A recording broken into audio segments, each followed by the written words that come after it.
हम लोग क्लास 12 की मैथ में एक्सरसाइज 3.2 पूरी कंप्लीट कर चुके हैं। तो जो आज बात करेंगे वो बात करेंगे अवयव के परिवर्त पे। ठीक है, ये एक इंपॉर्टेंट क्वेश्चन होता है जो एक शॉर्ट मतलब कि शॉर्ट में आता है, लॉन्ग में नहीं आता है। एक शॉर्ट में आता है और बढ़िया आंसर देके जाता है। ठीक है, और इसमें टाइम भी नहीं लगता, हद से 40 से 50 सेकंड से ज्यादा क्वेश्चन नहीं होता है। तो बस इसको समझ चलते हैं आज। इसी को अवयव का परिवर्त बोलो या बोल सकते हैं ट्रांसपोज। क्या बोल सकते हैं? Transpose of matrix.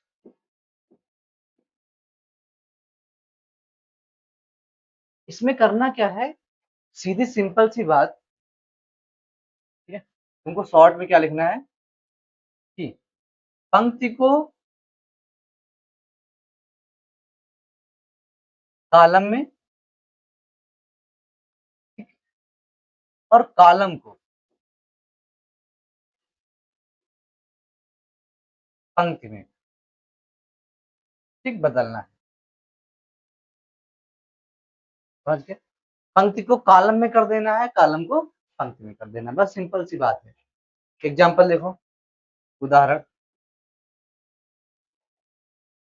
जैसे जैसे दिया गया है 1 2 3 4। अगर तुमको इसका परिवर्तन निकालना है तो क्या लिखना है? सीधा ए का परिवर्त। अभी कुछ चीजें बताते हैं, क्या हो जाएगा। कुछ ना करो, सीधा ये पंक्ति ऐसे दिख रही है, इसको कॉलम में लिख दो। ये ऐसे पंक्ति दिख रही है, इसको कॉलम में लिख दो।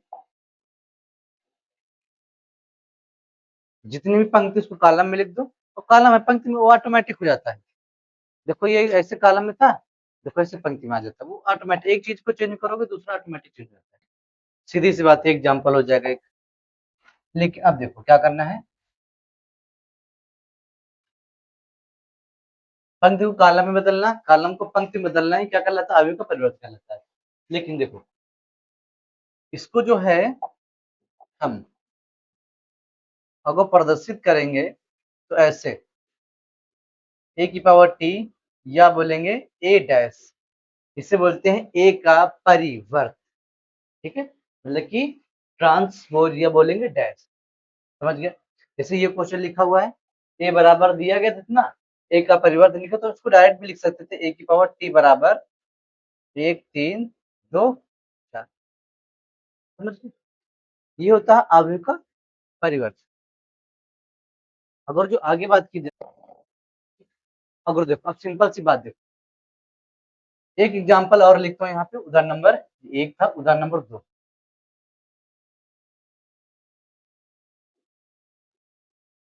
जिससे ए लिख दिया जाता है 1 2 3 4 5 6, ये दे दिया गया है ए।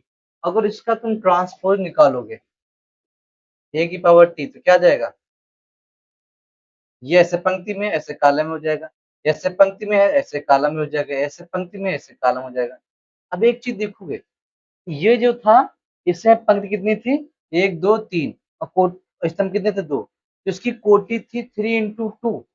लेकिन जब इसका ट्रांसपोज किया तो पंक्ति 2 कॉलम 3 हो गए, तो आया 2 × 3। तो यहाँ पे एक चीज पता लगा कि अगर जो ए की कोटि ए की जो कोटि है वो m × n है, ए आई जे ऐसे लिख सकते हो ना। तो जो ए डैश या फिर ए पावर टी की कोटि पता क्या होगी? वो होगी ए आई जे, मतलब कि n × m कोटि हो जाएगा। m × n कोटि का अगर कोई आबू है तो n × m कोटि का हो जाएगा। ठीक है, बस आबू के परिवर्तन इतनी ही बात याद रखनी है।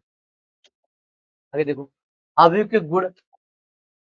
ठीक, आबू के गुण में क्या कहता है? पहला गुण देखो, अगर जो कह रहा है कि कोई भी अवयव है उसका तुमने डैश निकाला, मतलब कि परिवर्तन निकाला, उसके यहाँ फिर उसका डैश कर दो तो वही आ जाएगा। क्या आ जाएगा? वही आ जाएगा। जैसे एग्जांपल पे देखो,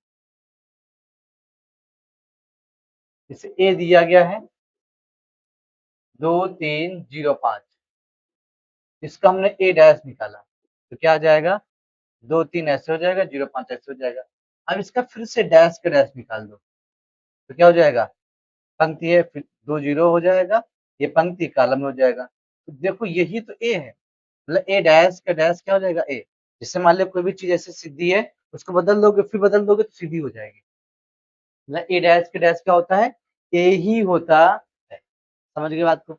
अगला देखो नंबर 2 कहती है, जैसे मान लिया जब कोई भी दो अवयव हैं उनको जोड़ने का डैश किया, या तुम्हारा मन हो तो पहले हम डैश कर लो फिर जोड़ो, दोनों सही है। चाहे पहले ए प्लस बी कर लो फिर उसका डैश करो, चाहे तो पहले डैश कर लो फिर जोड़ो, आएगा वही। ठीक है। प्रॉपर्टी नंबर 3 कहती है कि तुम्हारा मन हो तो पहले चाहे गुणा कर लो किसी के एनी कांस्टेंट नंबर है, जैसे 2 से गुणा करा दे, 3 से गुणा करा दे, 4 से, तुम्हारा मन हो तो पहले ए डैश निकालो फिर के से गुणा करा दो, दोनों सही है। ठीक है। देखो अब इसका एग्जांपल आगे आते हैं। एग्जांपल ऑफ 4 मतलब ये। अब पॉइंट नंबर 4 जो है ना तुमको इंपॉर्टेंट है, ये इंपॉर्टेंट है। क्या कहता है कि दो अवयव को अगर तुमने प्रोडक्ट किया उसके बाद में उसका ट्रांसपोज निकालो, ठीक है, या फिर बोले डैश, है ना, तो ये बता क्या होगा, ये होगा बी डैश ए डैश के बराबर होगा, उल्टा बराबर होगा। बी डैश ए डैश बराबर होगा ए बी का होल डैश बराबर होता है बी डैश ए डैश के। ये कुछ गुण होते हैं। अब देखो जिससे एग्जांपल नंबर 20 लिखा हुआ है यहाँ पे, ए की वैल्यू दी गई, बी की वैल्यू दी गई, तो लड़की को सत्यापित करना है कि ए डैश जो है ए के बराबर होता है। देखो सिंपल सी बात है, क्या करते हैं, क्वेश्चन देखो। पहला कह रहा है कि ए डैश का डैश बराबर होता है, ये हमको प्रूव करना। तो ए दिया गया है, बिल्कुल दिया गया है, 3 4 √3 2 2 0। ठीक है। तो पहले ए डैश का डैश, ए डैश निकाल लिया, ए डैश निकाल लिया तो क्या आएगा, तो ये पंक्ति है ऐसे कॉलम हो जाएगी, 3 √3 2, ये ऐसे पंक्ति ऐसे कॉलम हो जाएगी, हो गया बिल्कुल ठीक। फिर डैश हो, कह रहा है ए डैश का भी डैश कर दो, फिर करो आगे, तो आगे क्या हो जाएगा, आगे हो जाएगा ए डैश का डैश। अगर ए डैश का डैश करोगे तो क्या हो जाएगा, ये ऐसे पंक्ति कॉलम में हो जाएगी, है ना, ये ऐसे पंक्ति में कॉलम में हो जाएगी, ये ऐसे पंक्ति में 2 जीरो है, ऐसे कॉलम में हो जाएगी। अब हो न हो गौर से देखो, यही तो ए है, 3 4 √3 2 0, मतलब कि ए डैश किसके इक्वल हो जाएगा, ए के। किसके इक्वल हो जाएगा, ए डैश इक्वल हो जाएगा ए के, है ना। पहला क्वेश्चन यही तो प्रूव करना था। नेक्स्ट क्वेश्चन क्या था 2 नंबर में, 2 नंबर कहता है कि ए प्लस बी पहले जोड़ो फिर होल डैश करो, ठीक है, और बराबर होगा ए डैश प्लस बी डैश के। तो ये हमारा है ए प्लस बी का होल डैश बराबर होगा ए डैश प्लस बी डैश। तो तुम्हारा मानो एक पक्ष लेके चल सकते हो, पहले हम ए प्लस बी का डैश निकाल लें, पहले तो ए प्लस बी निकाल लेते हैं। ए प्लस बी डायरेक्ट देखो कैसे लिखेंगे, जोड़ के लिख सकते हैं ना, 3 2 5 √3 - 1 2 2 4 4 1 5 2 2 4 0 4 4, ये हो गया ए प्लस बी, है ना। अब ए प्लस बी का डैश निकाल दो, तो क्या हो जाएगा, ऐसे पंक्ति थी तो ऐसे कॉलम में हो जाएगी, ऐसे पंक्ति थी तो ऐसे कॉलम में हो जाएगी। ये निकला ए प्लस बी का डैश, तो इसको हम एलएचएस मान लेते हैं। आरएचएस निकालो क्या, ए डैश प्लस बी डैश, तो हम ए डैश प्लस बी डैश निकालते, देखो कैसे। ए डैश तो पहले निकालिए थे, कितना है, 3 √3 2 और 4 2 0 प्लस बी डैश, बी का डैश हम डायरेक्ट निकाल लेते हैं वहां पे। देखो ऐसे ये पंक्ति दी गई, ऐसे कॉलम में लिख दो, 2 - 1 2, नीचे ऐसे पंक्ति में तो ऐसे कॉलम में लिख दो, 1 2 4, जोड़ दो दोनों को, क्या हो जाएगा, ए डैश प्लस बी डैश क्या हो जाएगा, 3 2 5 4 1 5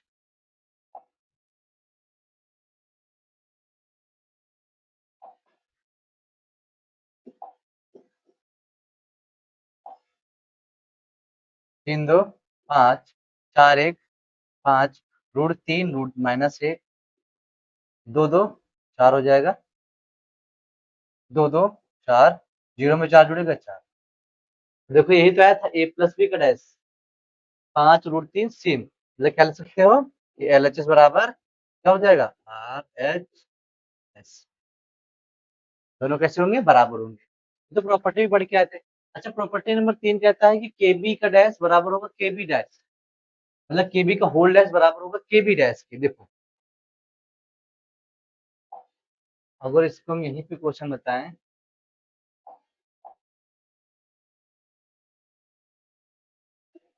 3 नंबर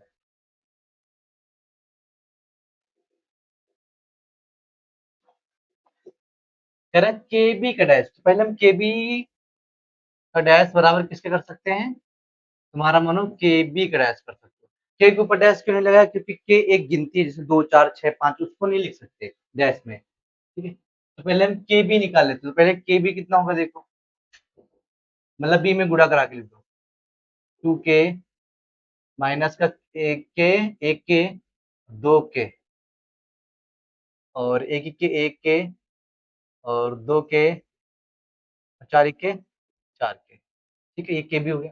तो एलएचएस क्या कहता है कि के बी का डैश निकालो, तो के बी का डैश निकाल देंगे तो क्या हो जाएगा, 2k माइनस के 2k, पंक्ति कॉलम में हो गई, 1k 2k 4k हो गई। ये तो एलएचएस निकल आया है। आरएचएस की बात करते हैं।